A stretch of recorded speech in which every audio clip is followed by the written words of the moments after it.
नाशिकच्या सटाण्यामध्ये अल्पवयीन मुलाचा प्रताप, गणपती मंदिरातील दानपेटीमध्ये जळती काडेपेटी टाकली, हजारो रुपये जळून खाक।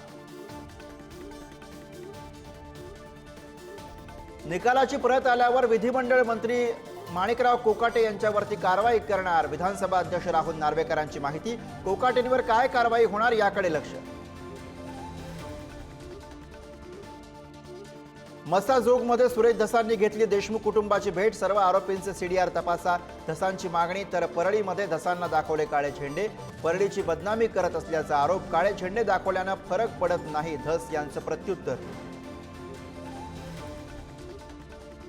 नाशिकमधील सकल हिंदू समाजाचं आंदोलन 7 दिवसांसाठी स्थगित, काठे गल्ली परिसरामधील अनधिकृत थडग्यावर महापालिका अभ्यास करून कारवाई करणार।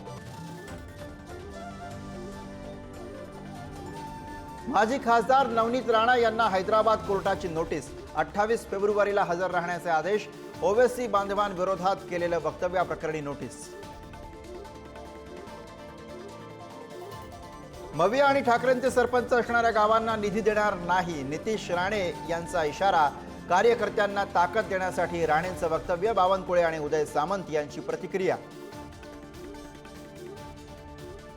कर्नाटकमध्ये मारहाण झालेल्या एसटी महामंडळाच्या चालक वाहकांचा सन्मान, ठाकरेंच्या शिवसेनेकडनं फेटा बांधून हार घालत सत्कार, प्रवाशांची सुरक्षा केल्यानं सत्कार।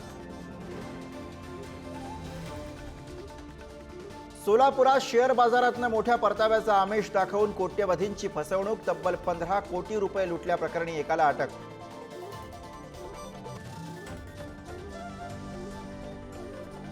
डोंबिवलीमध्ये बिल्डरांकडून नागरिकांच्या फसवणुकीचा प्रताप सुरूच, हायकोर्टाच्या आदेशानंतरही 65 इमारतींमधील नागरिकांकडून उकळले 1.5 कोटी। पश्चिम विदर्भामध्ये उन्हाळ्यात पाणी टंचाई जाणवण्याची दाट शक्यता, पश्चिम विदर्भामध्ये प्रकल्पांमध्ये सरासरी 54% पाणीसाठा शिल्लक। कोकणात अंगणेवाडीच्या यात्रेचा उत्साह, यात्रेची तयारी अंतिम टप्प्यात, भराडी देवीच्या दर्शनाला लाखो भाविक, कोकणात सुलभ दर्शनासाठी 9 रांगा।